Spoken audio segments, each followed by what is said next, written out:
Located in the instrument cluster, this gauge indicates the approximate fuel level in the tank. This light comes on when the fuel level is low.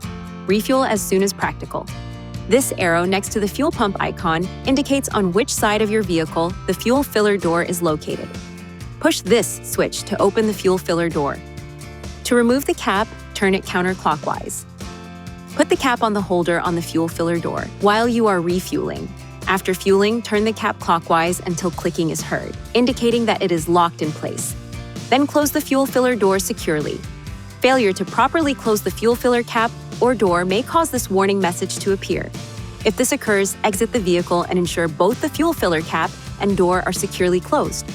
Failure to properly close the fuel filler cap and door after the warning message is displayed may cause the malfunction indicator light to illuminate.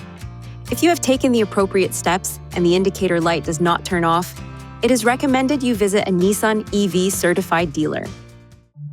Please see your owner's manual for important safety information, system limitations, and additional operating and feature information.